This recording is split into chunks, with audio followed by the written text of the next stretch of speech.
Chapter 8. I already know the camp on the moors. It was here that Himmelstoss gave Tjaden his education. But now I know hardly anyone here. As ever, all is altered. There are only a few people that I have occasionally met before. I go through the routine mechanically. In the evenings I generally go to the soldiers' home, where the newspapers are laid out, but I do not read them. Still, there is a piano there that I am glad enough to play on. 2 girls are in attendance. One of them is young. The camp is surrounded with high barbed wire fences. If we come back late from the soldiers' home, we have to show passes. But those who are on good terms with the guard can get through, of course. Among the junipers and the birch trees on the moor, we practice company drill each day. It is bearable, if one expects nothing better. We advance at a run, fling ourselves down, and our panting breath moves the stalks of the grasses and the flowers of the heather to and fro. Looked at so closely, one sees the fine sand is composed of millions of the tiniest pebbles, as clear as if they had been made in a laboratory. It is strangely inviting to dig one's hands into it. But most beautiful are the woods, with their line of birch trees. Their color changes with every minute. Now the stems gleam purest white, and between them, airy and silken, hangs the pastel green of the leaves. The next moment all changes to an opalescent blue as the shivering breezes pass down from the heights and touch the green lightly away. And again in one place it deepens almost to black as a cloud passes over the sun. And this shadow moves like a ghost through the dim trunks and rides far out over the moor to the sky. Then the birches stand out again like gay banners on white poles, with their red and gold patches of autumn-tinted leaves. I often become so lost in the play of soft light and transparent shadow that I almost fail to hear the commands. It is when one is alone that one begins to observe nature and to love her. And here I have not much companionship and do not even desire it. We are too little acquainted with one another to do more than joke a bit and play poker or nap in the evenings. Alongside our camp is the big Russian prison camp. It is separated from us by a wire fence, but in spite of this the prisoners come across to us. They seem nervous and fearful, though most of them are big fellows with beards. They look like meek, scolded St. Bernard dogs. They slink about our camp and pick over the garbage tins. One can imagine what they find there. With us, food is pretty scarce, and none too good at that. Turnips cut into 6 pieces and boiled in water, and unwashed carrot tops. Mouldy potatoes are titbits, and the chief luxury is a thin rice soup in which float little bits of beef sinew, but these are cut up so small that they take a lot of finding. Everything gets eaten, notwithstanding, and if ever anyone is so well off as to not want all his share, there are a dozen others standing by ready to relieve him of it. Only the dregs that the ladle cannot reach are tipped out and thrown into the garbage tins. Along with that there sometimes go a few turnip peelings, mouldy bread crusts, and all kinds of muck. This thin, miserable, dirty garbage is the objective of the prisoners. They pick it out of the stinking tins greedily and go off with it under their blouses. It is strange to see these enemies of ours so close up. They have faces that make one think. Honest peasant faces, broad foreheads, broad noses, broad mouths, broad hands, and thick hair. They ought to be put to threshing, reaping, and apple-picking. They look just as kindly as our own peasants in Friesland. It is distressing to watch their movements, to see them begging for something to eat. They are all rather feeble, for they only get enough nourishment to keep them from starving. Ourselves, we have not had sufficient to eat for long enough. They have dysentery. Furtively many of them display the blood-stained tails of their shirts. Their backs, their necks are bent, their knees sag, their heads droop as they stretch out their hands and beg in the few words of German that they know, beg with those soft, deep, musical voices that are like warm stoves and cozy rooms at home. Some men there are who give them a kick so that they fall over, but those are not many. The majority do nothing to them, just ignore them. Occasionally, when they are too grovelling, it makes a man mad, and then he kicks them. If only they would not look at one so. What great misery can be in two such small spots, no bigger than a man's thumb, in their eyes. They come over to the camp in the evenings and trade. They exchange whatever they possess for bread. Often they have fair success because they have very good boots and ours are bad. The leather of their knee boots is wonderfully soft, like suede. The peasants among us who get titbits sent from home can afford to trade. The price of a pair of boots is about 2 or 3 loaves of army bread, or a loaf of bread and a small, tough ham sausage. But most of the Russians have long since parted with whatever things they had. Now they wear only the most pitiful clothing and try to exchange little carvings and objects that they have made out of shell fragments and copper driving bands. Of course, they don't get much for such things. Though they may have taken immense pains with them, they go for a slice or two of bread. Our peasants are hard and cunning when they bargain. They hold the piece of bread or sausage right under the nose of the Russian till he grows pale with greed and his eyes bulge, and then he will give anything for it. The peasants wrap up their booty with the utmost solemnity, and then get out their big pocket-knives and slowly and deliberately cut off a slice of bread for themselves from their supply, and with every mouthful take a piece of the good tough sausage, and so reward themselves with a good feed. It is distressing to watch them take their afternoon meal thus. One would like to crack them over their thick pates. They rarely give anything away.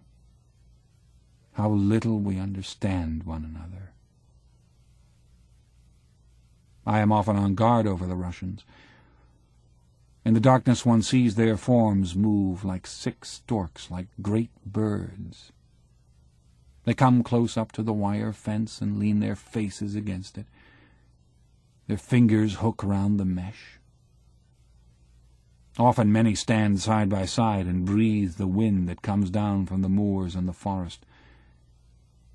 They rarely speak, and then only a few words.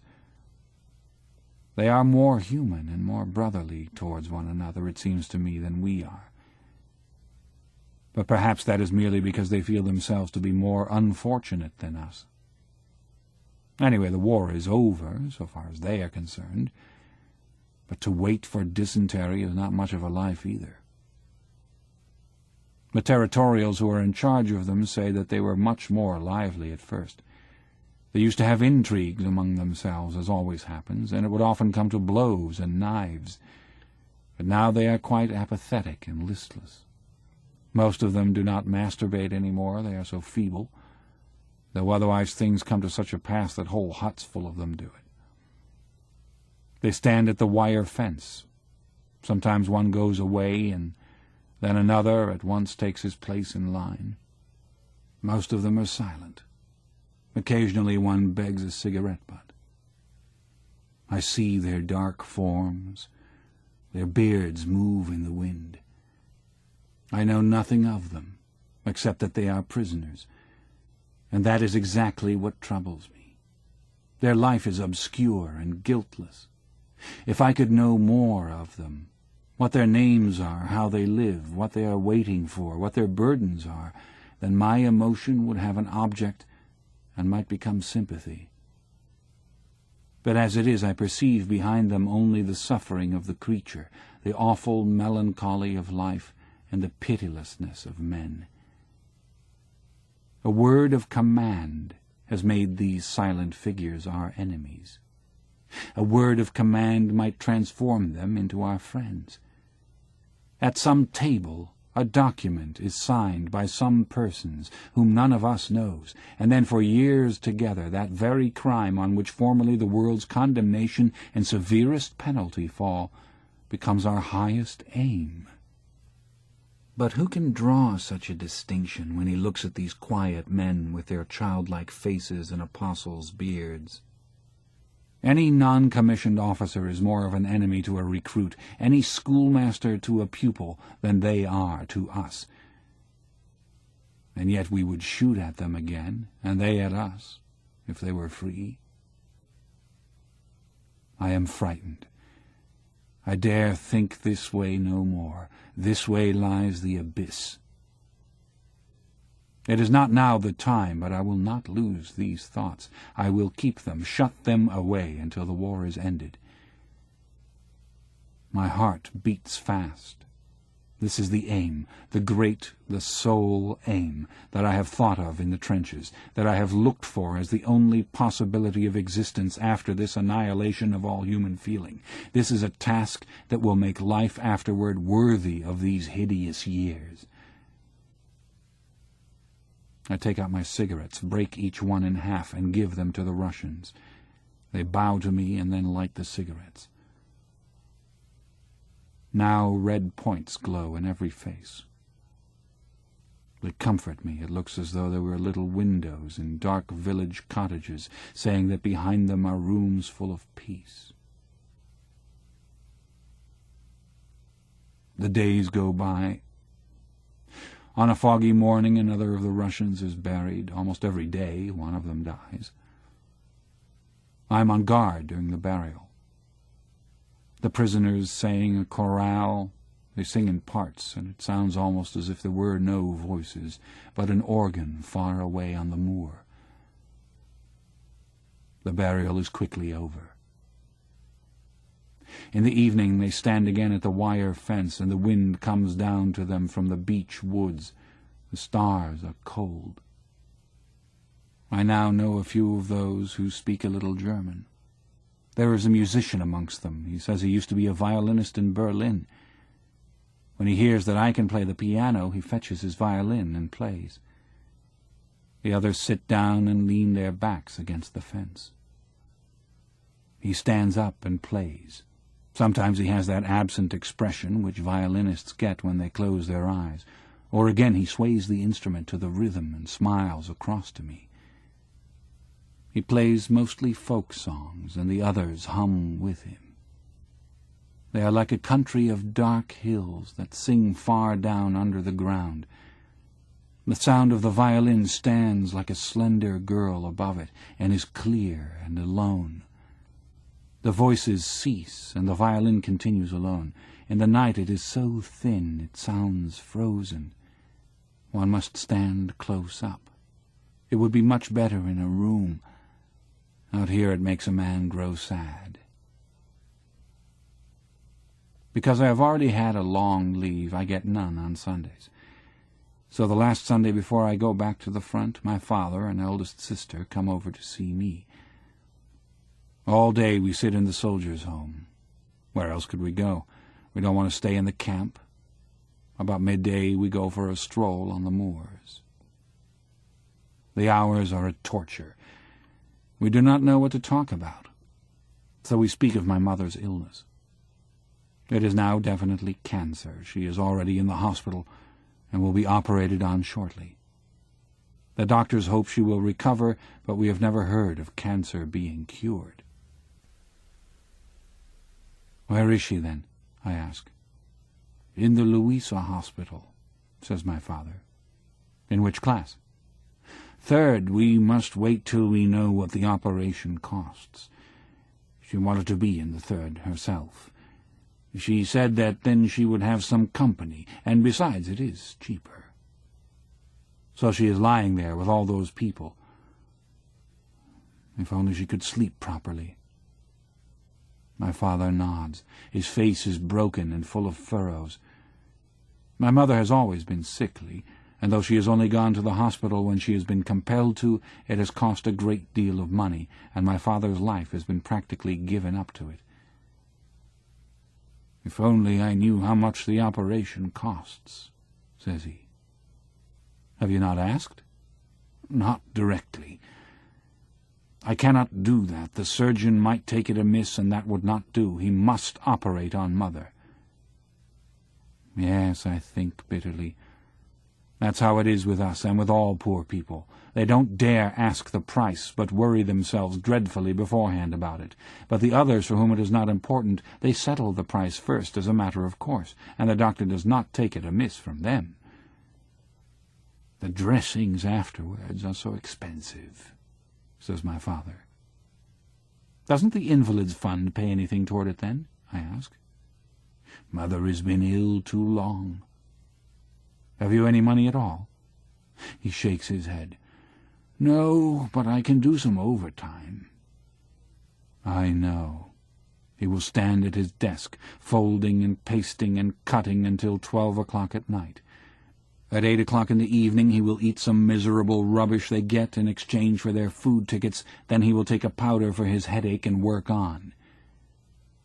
In order to cheer him up a bit, I tell him a few stories, soldiers' jokes and the like, about generals and sergeant majors. Afterwards I accompany them both to the railway station. They give me a pot of jam and a bag of potato cakes that my mother has made for me. Then they go off, and I return to the camp. In the evening I spread the jam on the cakes and eat some, but I have no taste for them. So I go out to give them to the Russians. Then it occurs to me that my mother cooked them herself, and that she was probably in pain as she stood before the hot stove. I put the bag back in my pack and take only 2 cakes to the Russians.